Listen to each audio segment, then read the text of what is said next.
دوستو السلام علیکم۔ اپنے چینل کے ساتھ میں حاضر ہوں۔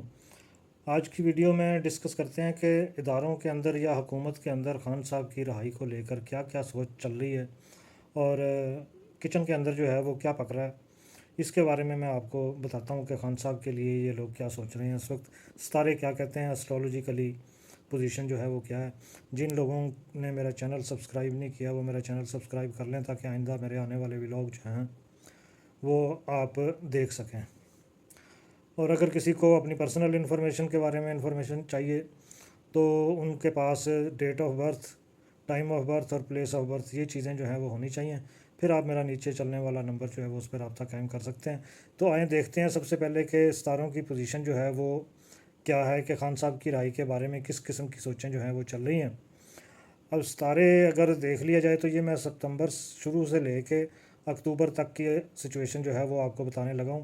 مریخ مارس جو ہے وہ اس وقت کشیدگی اور دباؤ کو ظاہر کر رہا ہے، جس کا مطلب ہے کہ اداروں کے اندر اختلافات جو ہیں وہ موجود ہیں۔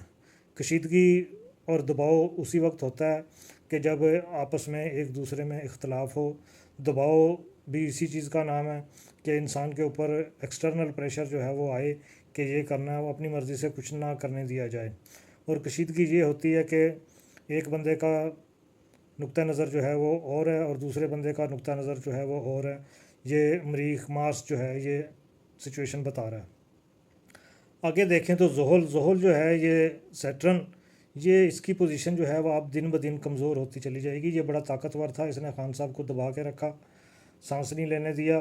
مختلف قسم کی رکاوٹیں جو تھیں خان صاحب پہ وہ اسی قسم کی تھیں۔ اب یہ چونکہ کمزور ہونا شروع ہو گیا تو اس لیے حالات جو ہیں وہ کروٹ لے رہے ہیں۔ اب یہ ظاہر کرتا ہے کہ فیصلوں میں تاخیر اور ڈبل مائنڈڈ صورتحال جو ہے وہ چل رہی ہے۔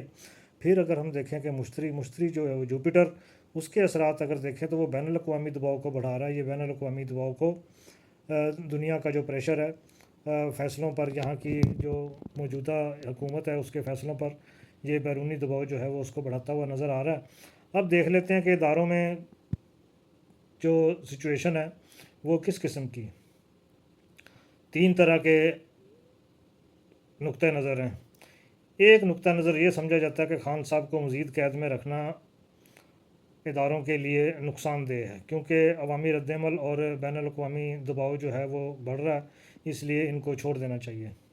جبکہ دوسرا نقطہ نظر جو ہے وہ سخت گیر ہے، وہ یہ سمجھتا ہے کہ خان صاحب کی رہائی جو ہے اس سے ہماری بیوروکریسی کی اور اداروں کی کنٹرول جو ہے وہ اس کو کمزور کر دے گا، اس لیے جب تک ممکن ہو سکے اس کو اندر ہی رکھیں اور اس سے کیسز اور عدالتی تاخیروں کو استعمال کر کے جو وقت ہے وہ اس کو گزارا جا سکے۔ اور کیسز بھی ڈال دیے عدالتوں کو پریشرائز کر کے، ان سے یا تو وہ کیس لٹکاتی ہیں یا وہ فیصلہ نہیں دیتی۔ اگر فیصلہ دیتی ہیں تو وہ ایسا فیصلہ دیتی ہیں کہ جس کا کوئی نہ قانون اور انصاف میں کوئی ذکر ہی نہیں ہوتا۔ جس کے بعد پھر تیسرا جو ہے وہ دیکھ لیتے ہیں۔ تیسرا نقطہ نظر جو ہے وہ کہتے ہیں جی نیوٹرل رہنا چاہیے۔ عدلیہ اور حکومت پر فیصلہ ڈالنے کے موڈ میں وہ ہے کہ جی عدالتیں اگر اس کو رہا کرتی ہیں تو عدالتیں رہا کر دیں، اور گورنمنٹ جو ہے وہ اگر چاہتی ہے چھوڑنا چاہتی ہے تو چھوڑ دے، نہیں چھوڑنا چاہتی تو نہ چھوڑے، پکڑے رکھے، ہمیں کیا، ہم کوئی اپنے ہاتھ جو ہے وہ گندے کریں۔ تو اس قسم کی سچویشن جو ہے وہ پیدا ہو رہی ہے۔ اب اگلے آنے والے ہفتوں کے بارے میں پیشن گوئی جو ہے وہ اگر آپ کہیں تو 15 ستمبر کے بعد جو ہے وہ ستارے اشارہ دے رہے ہیں کہ اداروں کے اندر مزید تقسیم جو ہے وہ سامنے آئے گی۔ میرے ٹویٹس وغیرہ پڑھتے رہتے ہیں اور ان چیزوں کا میں ذکر ان میں بھی کرتا رہتا ہوں۔ 22 ستمبر کے قریب مریخ اور زحل کا ایک زاویہ بنے گا، اور یہ زاویہ جو ہے یہ بیرونی دباؤ کا زاویہ ہے، یہ بیرونی دباؤ کو بڑھائے گا، خاص طور پر امریکہ اور خلیجی ممالک کی طرف سے۔ اب ایک چیز اور بھی ہے کہ خان صاحب کے بیٹوں نے UN میں ایک درخواست جو ہے وہ بھی دائر کی ہوئی ہے، اور یونائٹڈ اسمبلی جو ہے وہ اس کا اجلاس وہ بھی 20 تاریخ کے بعد ہے، اور 20 تاریخ کے بعد یہ سچویشن جو ہے وہ بین الاقوامی دباؤ کی وہ مزید اور بڑھتی ہوئی بھی نظر آ رہی ہے۔ پھر اس کے بعد خلیجی ممالک کا آ گیا، امریکہ کا آ گیا۔ امریکہ جو ہے وہ ڈونلڈ ٹرمپ تو کہتا ہے کہ جی مجھے ووٹ ملے تھے، وہ اسی لیے کمیونٹی نے مجھے دیے تھے کہ میں اس کو باہر نکالوں گا، اور باہر کیا نکالنا، اس نے نومبر سے اس کو ووٹ ملے تھے، جنوری سے وہ برسر اقتدار ہے، اور تقریباً 8-9 مہینے ہو گئے ہیں، اب تک تو کچھ کیا نہیں ہے۔ اب اگر مجبور اس کے اوپر زیادہ پریشر آیا تو ہو سکتا ہے وہ بات کرے، اس کے بعد یونائٹڈ نیشن ہے، پھر خلیجی ممالک جو ہیں وہ آ جاتے ہیں۔ خلیجی ممالک میں بھی امریکہ جو ہے وہ کھیل کھیل رہا ہے، اور ہو سکتا ہے ٹرمپ کارڈ کے طور پہ جو ہے وہ اس کو استعمال کیا جائے خان صاحب کی رہائی کو۔ اکتوبر کے پہلے عشرے میں جو ہے وہ مجبوراً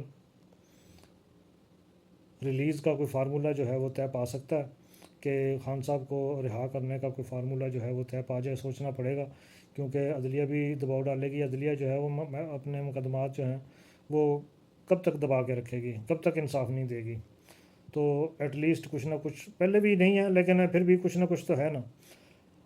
اب اداروں کے اندر جو ہے وہ خان صاحب کے بارے میں سوچ کی تقسیم، سیاسی عدم استحکام جو ہے وہ اس سے مزید بڑھے گا۔ بین الاقوامی دباؤ کے ساتھ ادارے اور حکومت کے لیے ایک ہی پالیسی پر آنا جو ہے وہ مشکل ہے، کیونکہ حکومت کچھ اور چاہتی ہے، بین الاقوامی ادارے جو ہیں وہ کچھ اور چاہتے ہیں۔ تو کچھ نہ کچھ جو ہے وہ آدھی آدھی مان کے تو پھر ہی ہو سکتا ہے۔ خان صاحب کی رہائی براہ راست جو ہے وہ عوامی دباؤ اور عالمی دباؤ اور اداروں کی تقسیم سے ہی ممکن ہے۔ دیکھیں، اگر تقسیم کا مطلب یہ ہے کہ اگر پہلے تو کوئی فیصلہ اگر آپ نے کرنا ہے 100% آپ اس پہ ایگری ہیں تو ٹھیک ہے۔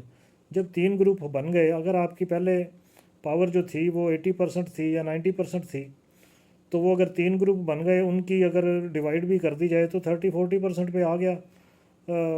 نقطہ نظر جو رکھنے والے ہیں تو 30-40% پہ ہی چھڑانے والے ہیں، اور پھر 20-30% پہ ہی وہ کہیں گے کہ جی یہ اس میں کسی بھی قسم کا جو ہے وہ نہ ادھر کے رہیں نیوٹرل جو ہے وہ اس کا حساب کتاب جو ہے وہ چلنا چاہیے۔ اب آنے والے دنوں میں اس کی سچویشن جو ہے وہ کیا ہوگی وہ میں آپ کو اگلی ویڈیو میں بتاؤں گا۔ تب تک اجازت دیجیے، اللہ حافظ۔